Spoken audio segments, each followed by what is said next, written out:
Okay, great. Well, hello I everyone. Thanks apologize. Oh for my gosh. Sorry.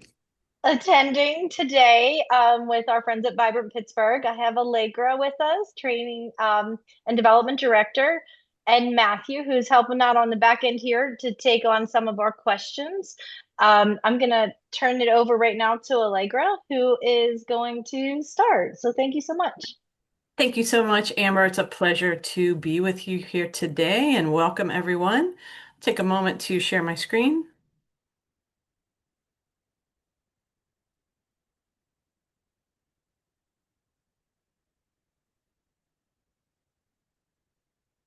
All right. Well, hello everyone. Good morning and welcome. My name is Allegra Elson. My pronouns are she, her, and I serve as Director of Training and Development with Vibrant Pittsburgh. We're excited to partner with Achieva's Invest program and to share our session with you today, Untapped Talent, Recognizing the Potential of Employees with Disabilities. My colleague Matthew Yohe, Programs and Services Manager, is also here with us today. He'll monitor the Q&A, the chat, and add to the discussion. Both the chat and the Q&A are enabled. Today will be interactive and participatory as much as it can be on a Zoom webinar, and so please take a moment to say hello and introduce yourself in the chat. This session is being recorded. Please drop your questions in the chat or in the Q&A, as both are open today. As noted, we will endeavor to get to them before the end of our session today. Once again, many thanks to Amber and the Achieva Invest team for the invitation. Let me take a moment to tell you a little bit about Vibrant Pittsburgh.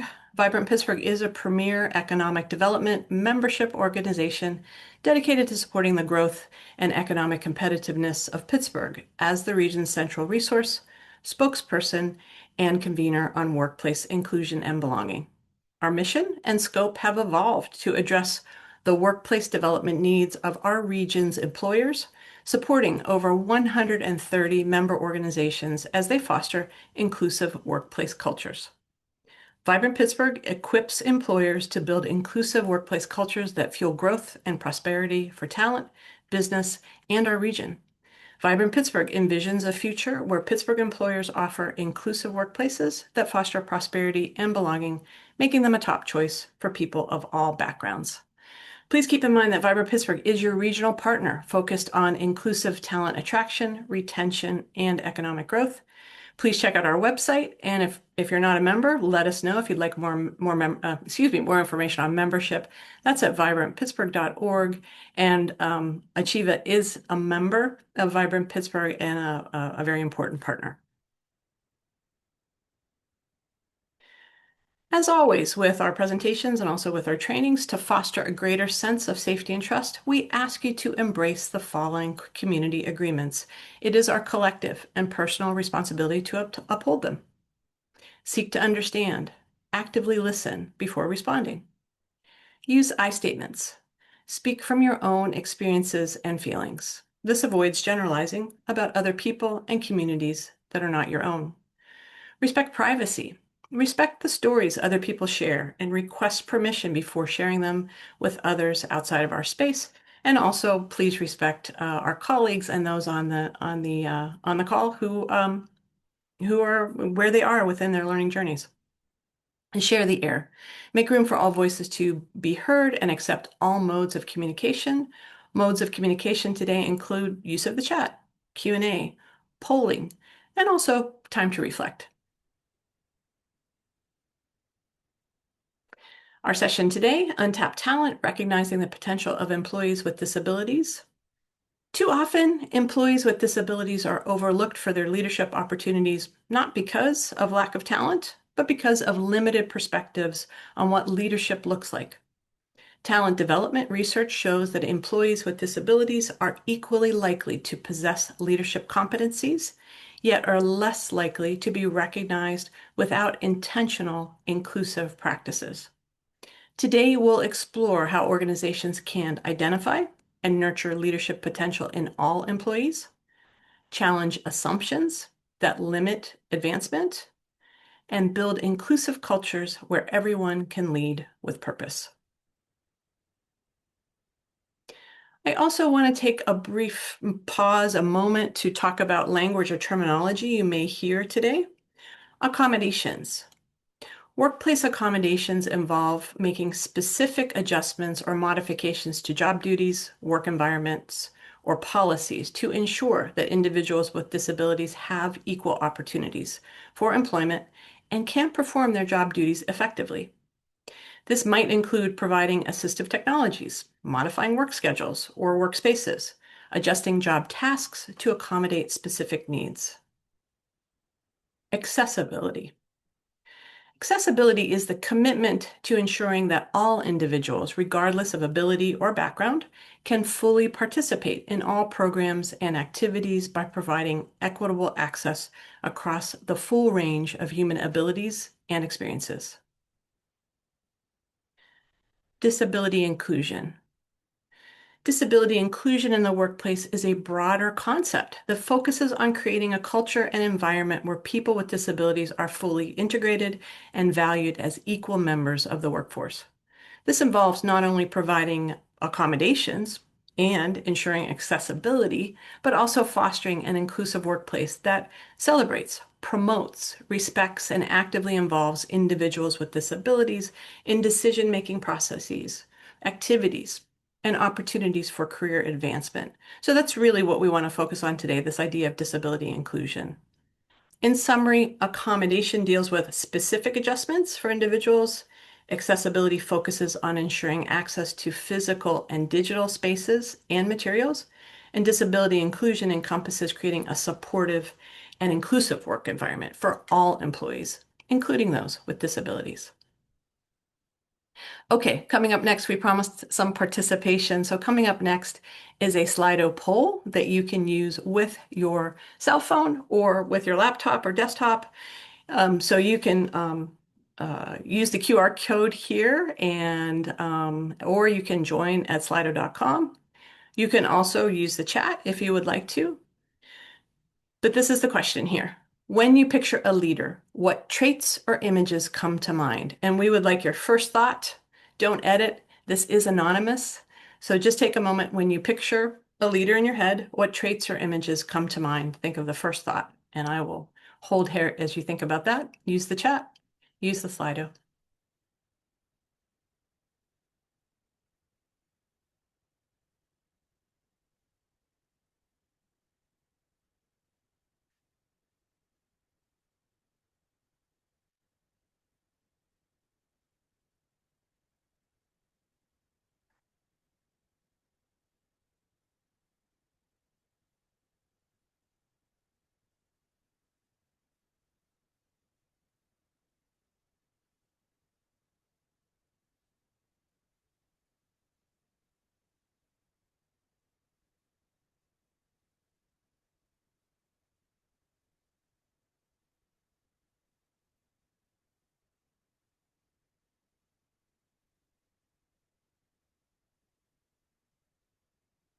All right, thanks everyone. Let me give you about 30 more seconds, and I also see some notes are coming through in the chat also. Thank you.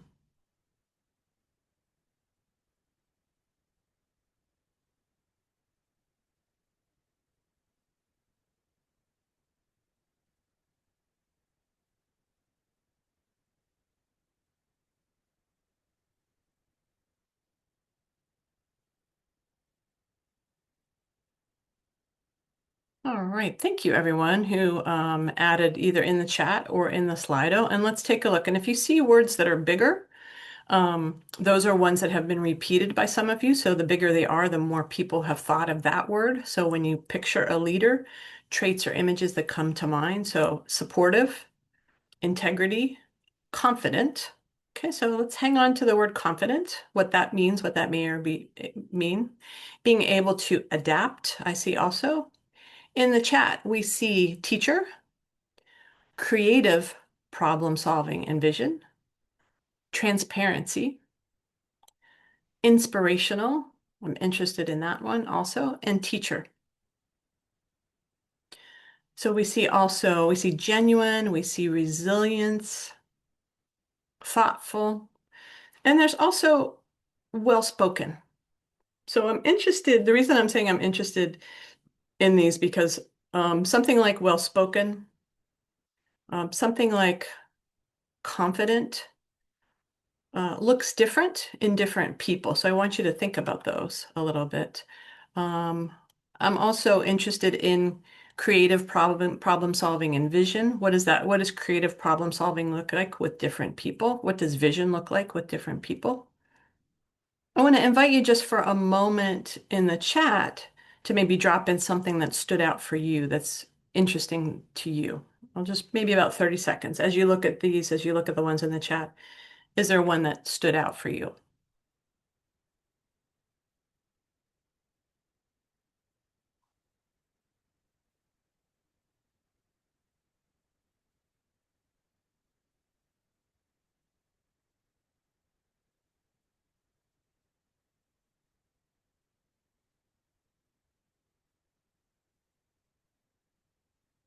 Okay.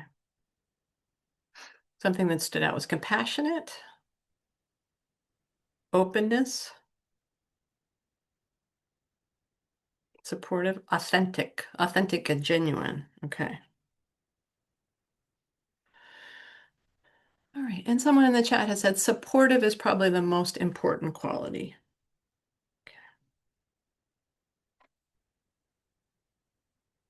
Yeah, I'm interested around authentics here. Okay, so keep these in mind as we go forward. I'm gonna, shall we say, call back to them or hearken back to them at some point. Also, I'm taking just another look. All right. Thanks, everyone.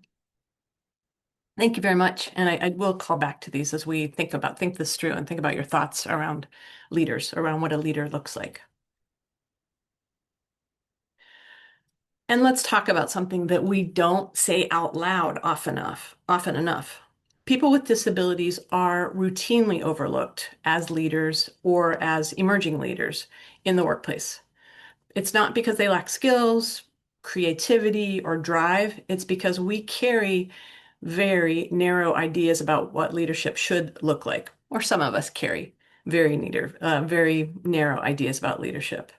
Traditionally, leadership has been tied to traits like strong verbal communication, fast decision making, high visibility, and a certain executive presence. Maybe in the past we've heard this idea of executive presence. These traits are often filtered through some ableist assumptions. For example, if someone communicates differently, uses assistive technology, processes information at a different pace, or has a physical disability, they may be unintentionally or sometimes intentionally excluded from leadership tracks. This happens despite evidence that people with disabilities bring valuable strengths, as all of you know, persistence, problem solving, adaptability, deep listening, creativity, team-centered approaches. The real issue is not capability, it's misperception and missed opportunity. So some of you in your vision of a leader came up with those ideas of being creative, of being authentic, being adaptable. We know that individuals with disabilities have all of those skills. So to summarize, people with disabilities are overlooked as leaders not because of ability, but because of narrow ideas of leadership. Traditional leadership traits can exclude diverse ways of leading, also diverse ways of thinking or looking at a problem. Employees with disabilities bring unique strengths like problem solving and team-centered approaches. I recently had an attendee say to me, I'm a person with a disability, and so I am much better at problem solving because I have to solve different problems every day of the week, all day long. What gets in the way? Most barriers are not personal, they're structural or they're cultural. So here are three of the biggest that we know about. Assumption about capability.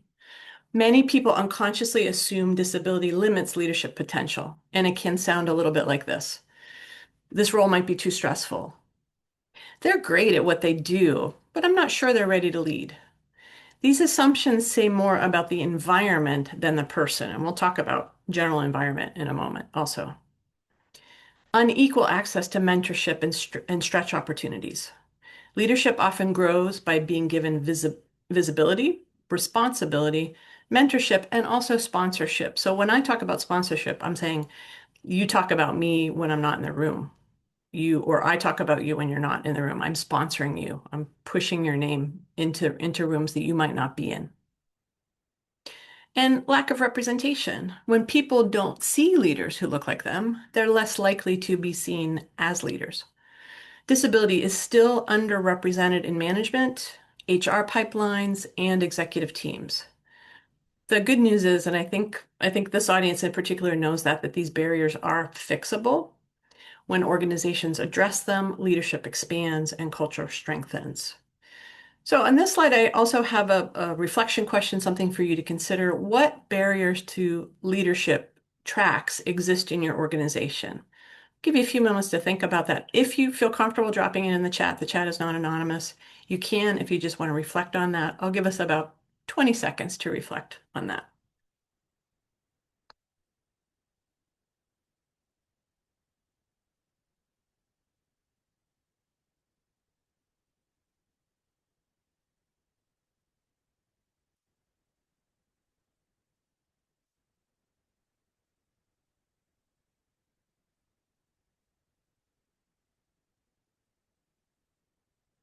Hmm, okay.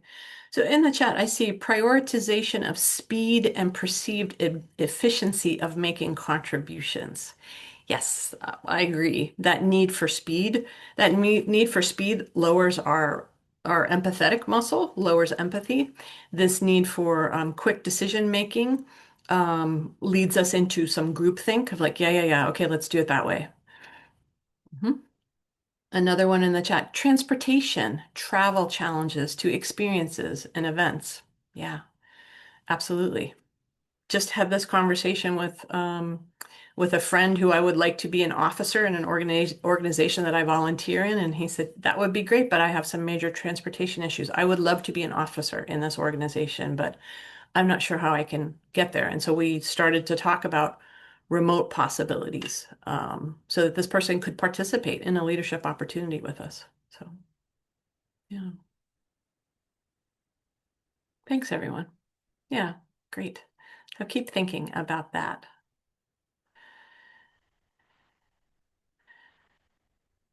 And I see something else coming up in the chat. Give me a moment here, folks. Hmm.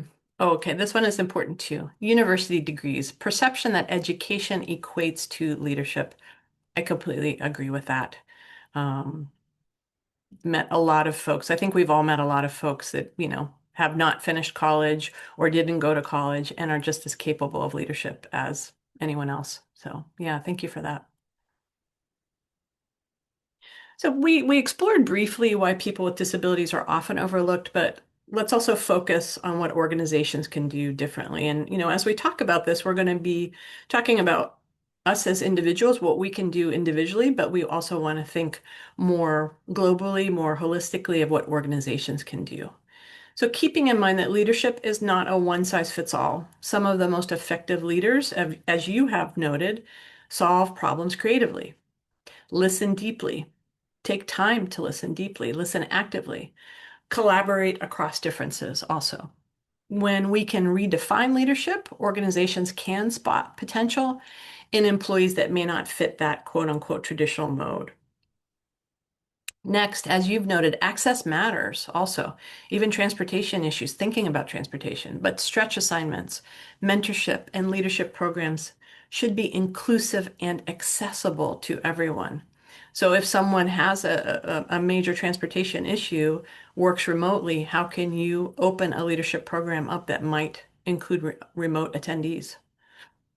Finally, invite people to lead projects or initiatives. This gives employees with disabilities the chance to develop leadership skills, gain recognition, be seen, and demonstrate their capabilities. Recognition and feedback are also essential. Highlighting achievements signals that leadership is attainable and valued. So keeping in mind that these practices don't just benefit employees with disabilities, they strengthen teams, they foster innovation, improve organizational culture overall and for everyone. When we are intentionally creating opportunities, organizations can unlock full leadership potential of all employees. And I'm going to talk a little bit in a moment about what I mean by leadership and really broadening out this idea of leadership. Another reflection question for you. When have you stepped up to help a colleague succeed? When have you stepped up to help a team succeed? Even when it wasn't your direct responsibility? And what did you learn from that experience? I realize those are a lot of questions. So think about that question that I have on the screen here. When have you stepped up to help a colleague? I'll give you about 30 seconds to reflect on that, what that meant to help that colleague. And if you'd like to share it in the chat, please do.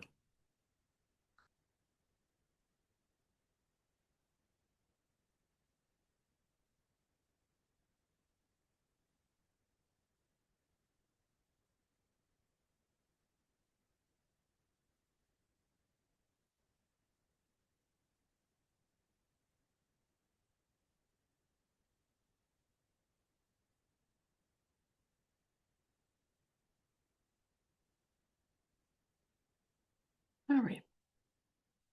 We'll keep thinking on that one. Okay. In the chat, we see provide physical support for navigation at events for a colleague who is blind. Yep. Thank you. Thanks for that. Also in the chat, my supervisor has been providing me with many opportunities to grow and build my skill set in new ways, which I am grateful for. Great. I'm happy to hear that. Thank you for sharing that. Yeah, it's important. It's important for us to have these opportunities. In the chat, our department head left the organization. My coworker struggled with some of the computer-based work that the department head had been helping him with. I stepped up to work with him to get him comfortable with the tech. Absolutely. Thanks. Thanks for doing that. I think it's important to notice when someone is struggling and offer to help also. Thanks for offering those.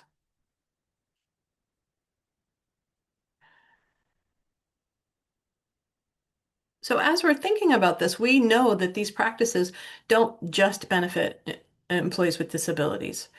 An inclusive workplace values and respects diversity and ensures that all individuals, regardless of their differences, feel welcome, accepted, and supported.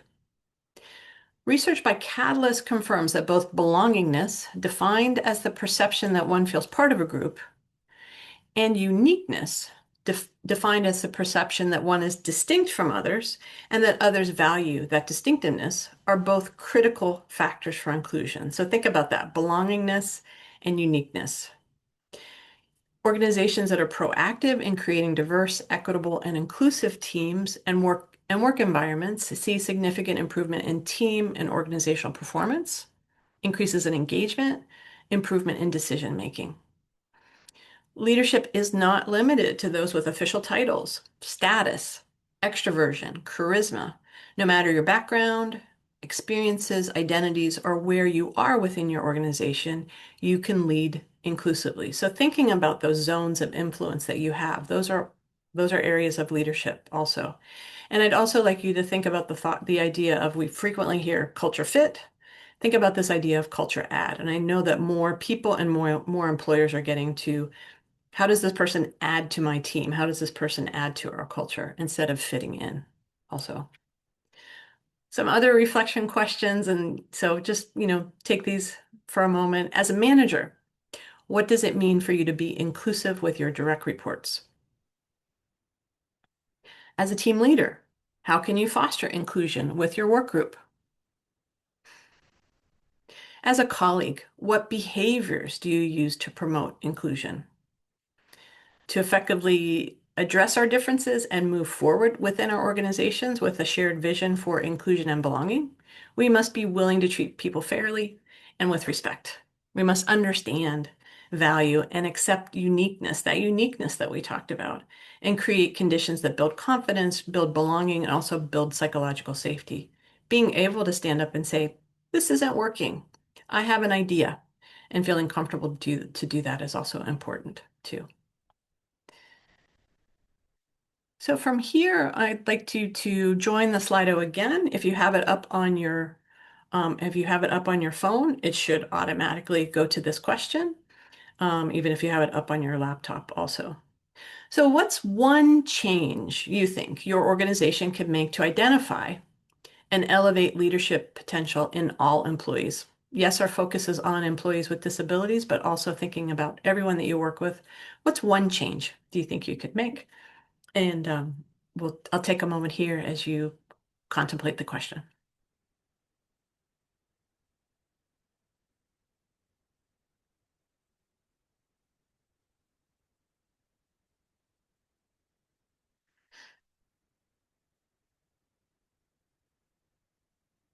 This is open text and you can type more if you would like.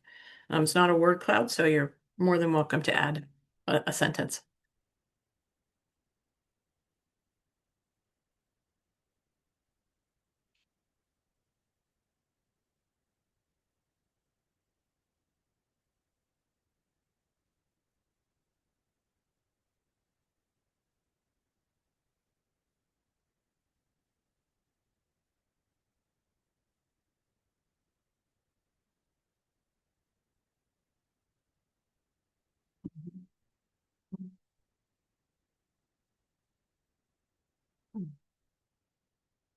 And as these start to come through, if they get obscured on the screen, you can look at all of them on your device, and you can scroll up and down for all of them also.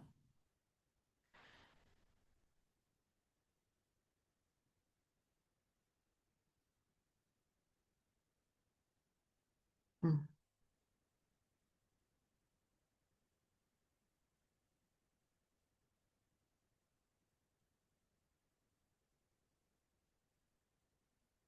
Mhm. Mhm. Excuse me, I'm making agreement noises, so.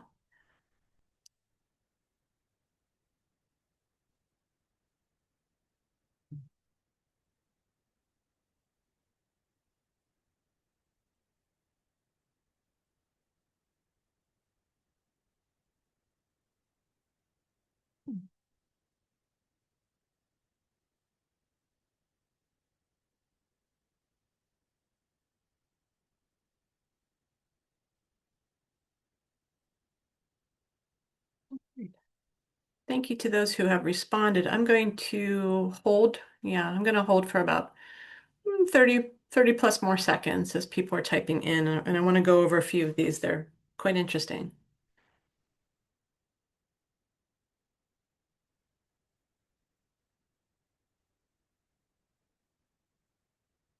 Mm.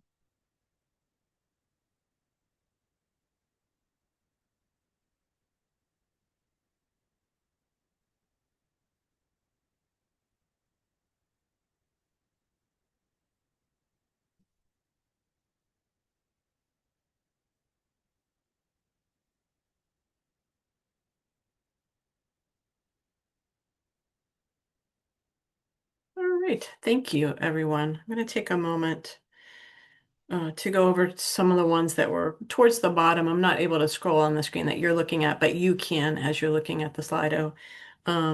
This idea of define the actual needs of the position or opportunity versus things like executive presence. So what are the needs of the position? What are the skills for the position? And then start to look for that person. Start a mentorship program. Um, High expectations for all. That's interesting to me. Um, and if the person who put that in feels comfortable adding more to the chat, I'd love to hear more about high expectations for all. Promote within the company across all departments. And this idea of being humble. I think a lot of us in our field, we talk about cultural competency, but also talking about cultural humility and being humble enough to realize there are things that we don't know and to, number one, do the work, do the research, do the education, and then number two, ask some questions also. Mhm. Evaluate what it means to have experience. Yeah, and that also goes to that note about university degrees don't always equate ability or experience with the role also. Okay. Mhm. See one, do one, reach one. And ask more than just department heads who's making a difference in the workplace. So yeah, ask around. And a lot of this work, as you're highlighting to us, is relational. It's having relationships with each other. It's getting to know each other, being able to see what that person is doing, how they're making a difference. And maybe it's going unnoticed, but you notice it and you want to bring it to the forefront also. Yeah. Understanding leadership doesn't mean just agreeing with upper management. So yes, getting away from this idea of groupthink, having psychological safety also to be able to bring in share some new ideas and not just agreement. Mhm. And then also in the chat, we see creating more opportunities for reciprocal leadership. Frequently, we see leadership, a little bit as like top down, a little bit of that sage on the stage, of like, I'm going to teach you something, folks that I'm managing, when we should realize that it's much more of a give and take, also of reciprocal learning and reciprocal leadership. I've been seeing Matthew and I have also been talking a lot about how do we create mentorship programs that the mentoring goes both ways, and it's not just that the younger folks are going to teach us older folks how to use technology. That's the example that always comes up. There's much more to mutual mentoring than just that. So. All right, I see in the chat have upper management attend Vibrant Pittsburgh trainings. Well, today has been recorded, so feel free to share with folks, and we are more than happy to join you again at some point also. All right. Thank you, everyone. We're going into an activity that we'll do it through the chat since we're not able to unmute everyone, and so. What I'd like you to do is this activity that we're doing is called Spot the Potential. And so you have already started to talk about what potential you're seeing in your coworkers and where you can tap into this a little bit more. So with each one, this is called Spot the Potential. I'll read the situation out to you. I'll have a few questions for you and then ask you to, drop some ideas in the chat. So Chris uses a power wheelchair and has worked in shipping for 5 years. He recently created a new system for tracking deliveries that cut down on mistakes. When others have questions, they come to him first. His supervisor appreciates his consistency, but hasn't encouraged him to take on more responsibilities. So my first question to you is, what leadership qualities or potentials do you see in Chris?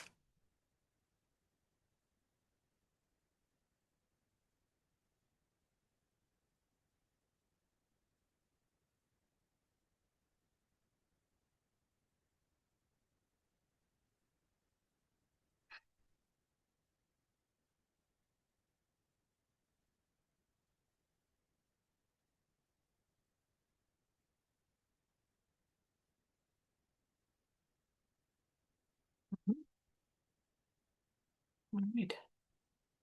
So we see systems thinker, self-starter, taking initiative,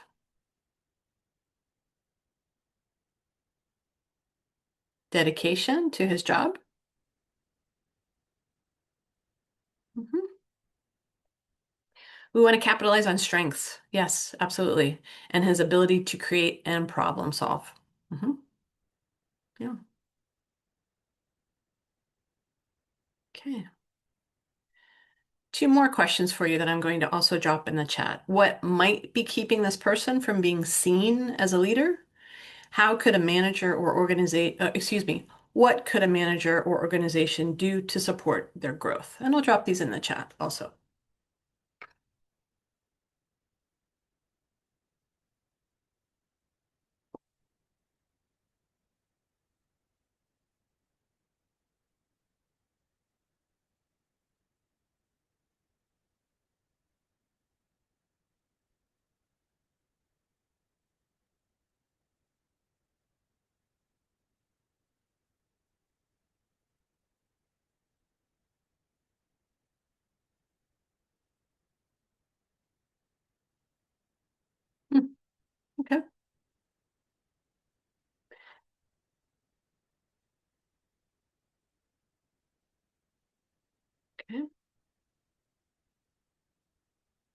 So in the chat, we see shipping isn't usually prioritized as a department.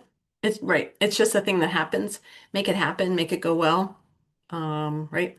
There can be some implicit bias around not seeing Chris or thinking that Chris can't do a good job because he's in a power wheelchair. It's possible. We make assumptions about people with physical disabilities that transfer to these ideas of their intellectual abilities also. Hmm. Highlight his accomplishment of reducing errors by creating a new system. So also highlighting this person and highlighting the work that they did. Mhm. Yeah.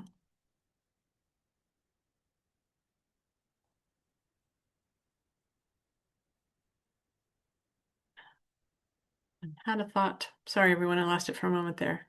Um, and I think even the supervisor appreciates his consistency. So maybe the supervisor can look for other responsibilities that Chris could also take. And then thinking about that as if Chris is taking on more responsibility, is there a title change?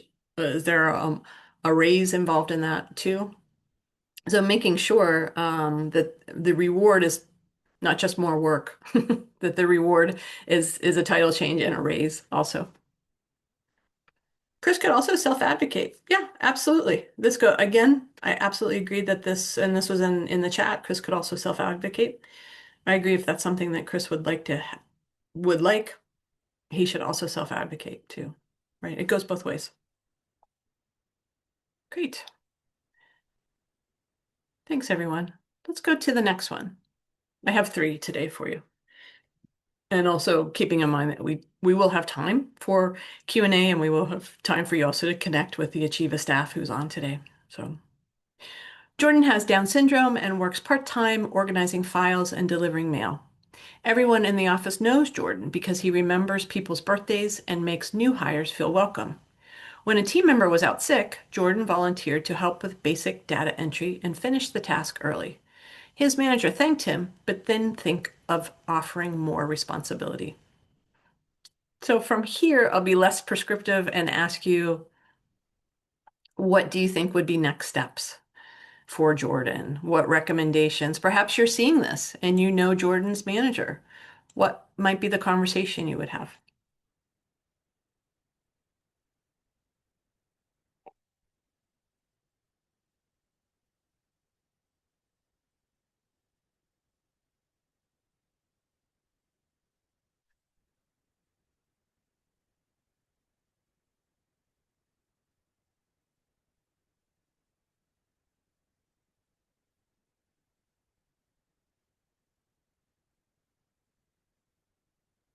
Mhm. So in the chat, someone has asked, is there a way to add additional duties to the role? So thinking about expanding Jordan's role. And maybe Jordan's ready for a new role. Co-workers could advocate for him. Mhm. Yeah, maybe Jordan's not thinking. I'm not going to make assumptions about this imaginary person, but maybe Jordan's not thinking about advocating also for himself.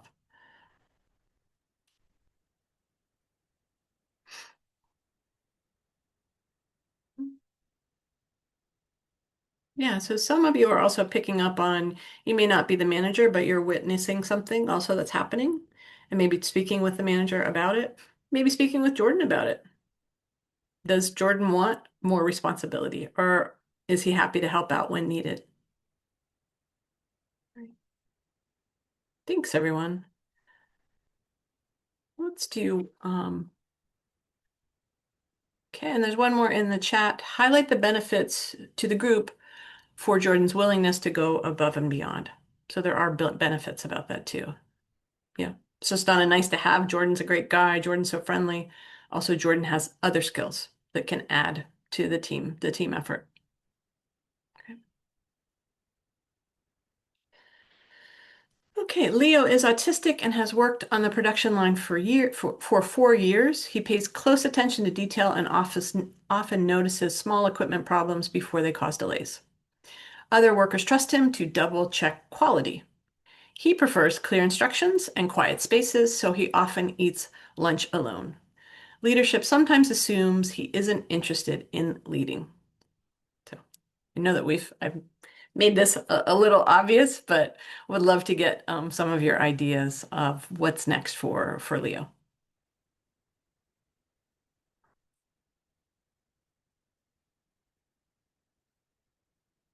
Okay.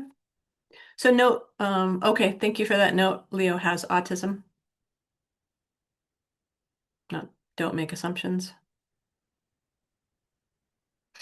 And since we can't can't chat person to person, and I see it coming up in the chat, some folks prefer Leo has autism. Some folks, and I don't know if prefer is the right word either. Some folks use, excuse me, some folks use Leo has autism. Some folks say Leo is autistic. Some members in the autism community have said to me, I am autistic, and that is the word that I use. So again, I don't want to start a big discourse in the chat since we can't have this, have this unmuted. But I know that I have heard people in the community use both terms. So thank you.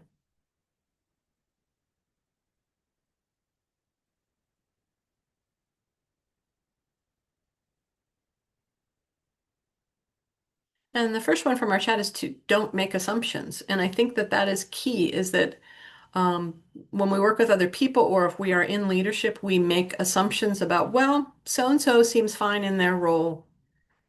I'm not going to ask. Maybe Leo is interested in it. Okay. Yeah.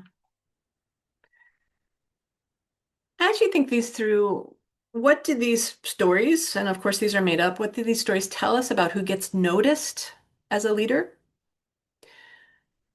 How could you give employees like these visible ways to lead through mentoring, training with peers, small team roles?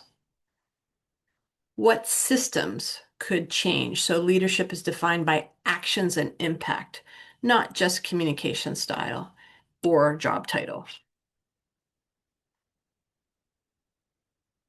Mhm.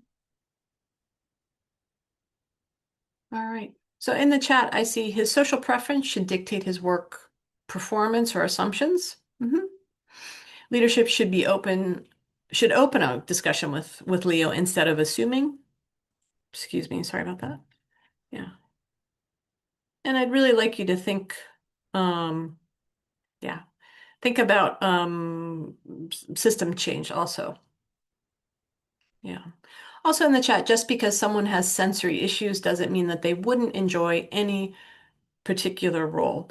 So what I'm seeing in the chat and what I agree with is it bears having a conversation instead of making assumptions.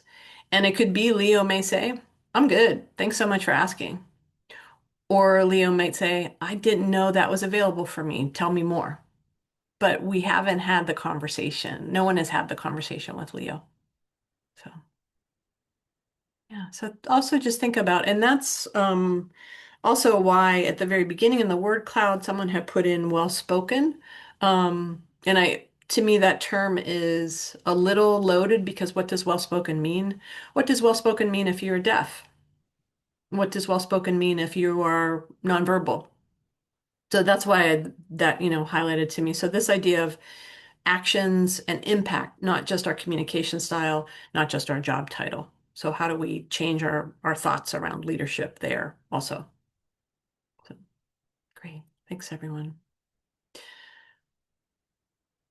As I said, before we go into Q&A, I want to highlight another organization with whom Vibrant Pittsburgh has worked, and I think that is familiar to many of you, but also want to highlight some programs that they have. But I'll hold here for about 30 seconds to see if there are more comments or things that you would like to say about these three spot the potential activities.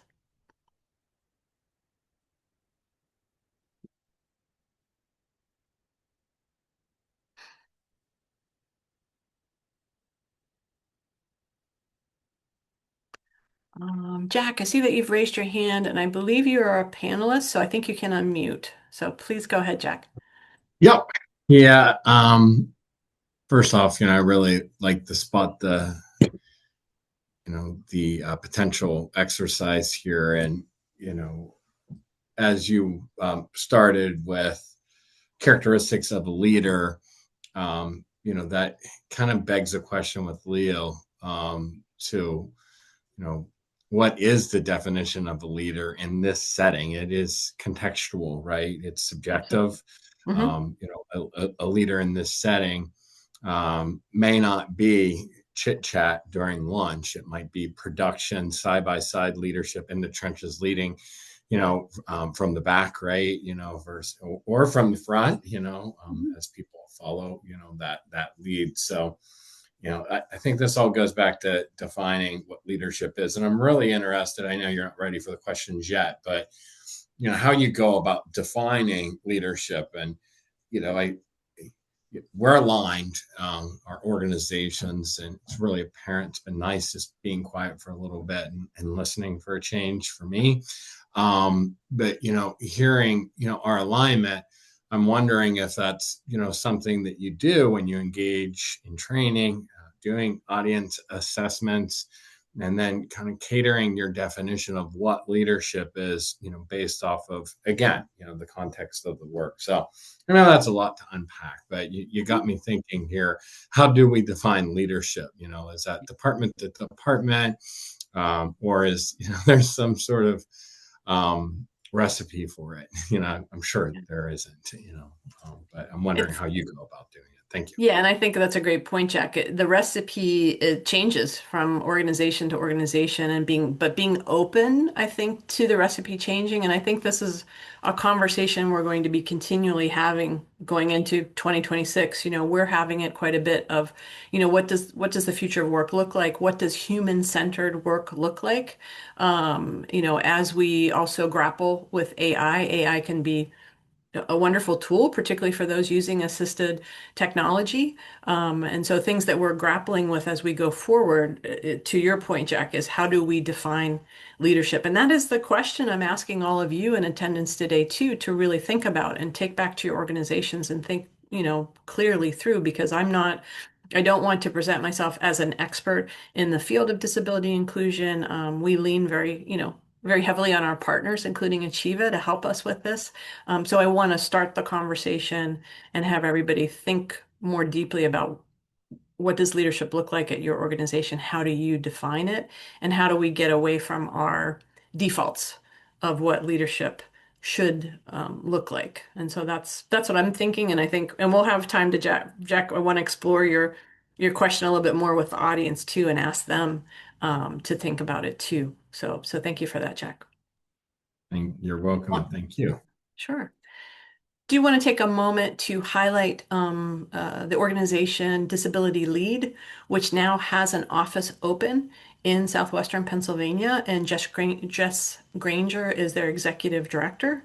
And Disability Lead is closing the gap around leadership, so they're expanding into Southwestern Pennsylvania from Chicago, and they are investing in the power of disabled leaders. They're building networks, they're shaping systems, and they're working on redefining on who gets to lead.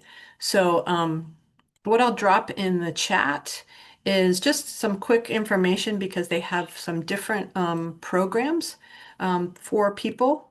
And what I'll do is first drop those definitions in the chat of what they mean by the institute, by their network, and by their connections. And then I will also drop in some links to their website. I know that their Leadership Institute is taking applications right now, and that they will also be having a conference coming up in February. Again, they are a partner with Vibrant Pittsburgh, but I want to highlight the work that we do with Achieva. I want to highlight the Evolve Coaching is also on the call too. And so it is my intention to bring us all together, working together, those of who work within disability inclusion, and talk with each other and think about how do we define leadership. So I wanted to highlight Disability Lead, but keeping also in mind that, they're just opening, but keeping in mind all the folks in Southwestern Pennsylvania who are doing this work and who have been doing this work too. So here, as we get into it's 10 to 12, and I want to thank you so much for your engagement and your thoughtfulness in the engagement. And we do have times for question and answers, but I have one last question for you, which is, what's one action you will take to ensure leadership potential is recognized in everyone. Think about how you can do it from the individual level. Think about how you can do it from your own sphere of influence. What can you do? And then also think in terms of systems. Um, can you affect change in systems? If you can't affect change in systems, who can you talk to that can affect those change within systems, within your organizations? So I'm going to hold here. I know that Matthew will be looking at the Q&A. Those of you may be able to unmute and want to add more, please do. But I'll hold here if you want to drop your answer in the chat. If you feel like, oh, I already answered this, but I'll hold here just again in a moment of quiet as we reflect on this question. So thank you.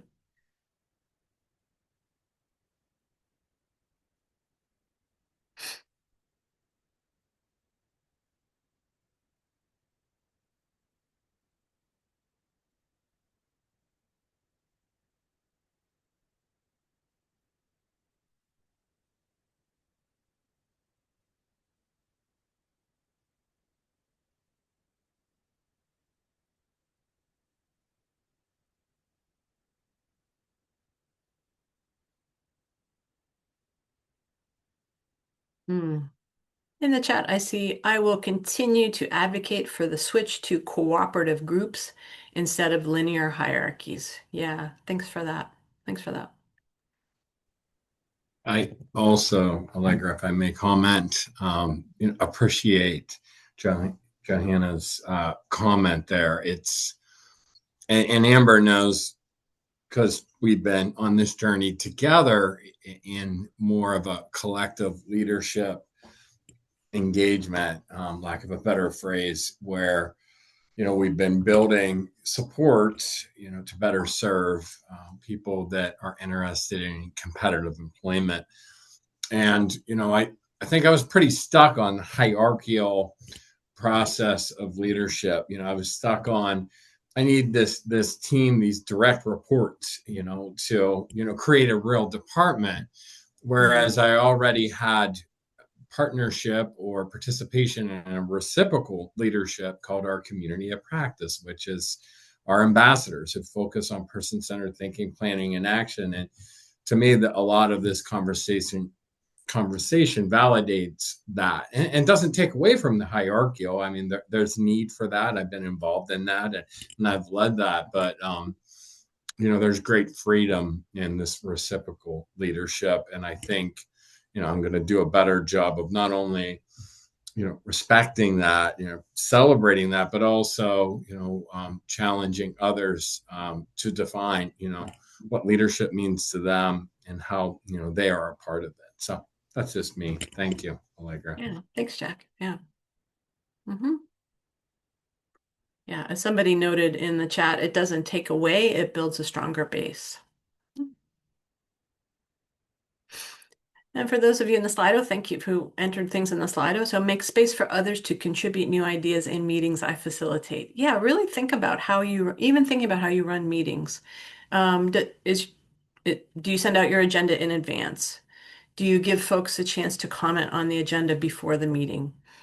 Do you let people know you might call on them in the meeting? And if they say, please don't call on me, I need time to think, do you honor that? And do you say, okay, I'm going to give you time to think. I want your feedback after the meeting. Do you leave the agenda open so people can put some notes in the agenda after the meeting? Keeping in mind that as much preparation as we can have for meetings is important because folks need time to process.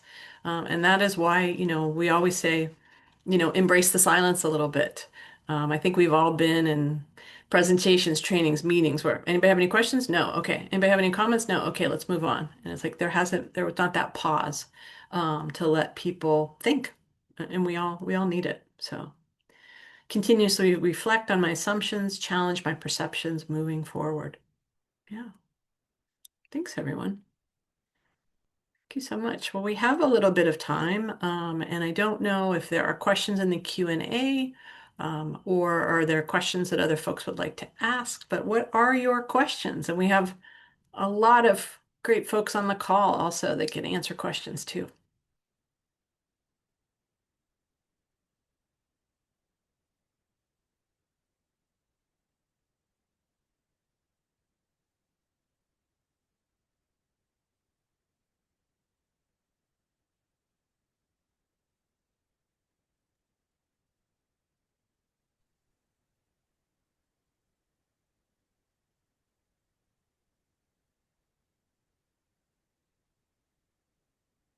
I got one. Oh, and yeah. Oh, thanks, Jack. And I think it's fair to ask, like, how do we define leadership? That was your first question, but let's go to your second question. Yeah, yeah, and I think you've done a wonderful job of doing that today. I mean, I think you know the challenge is on us, to explore that and engage, and maybe have some suggestions. In particular, again, our organization is always involved with systems, it seems like, and currently we have opportunities for creating system change, and we're working with a system that was not created by people who have that are diverse, with regards to disability, right? Mhm. But they've created systems and processes for people with disabilities. So we've had a change where our advocacy is with the people that we support and their families. So knowing that we have systems that could benefit from diverse thought, what is key in creating system change? Any thoughts around that?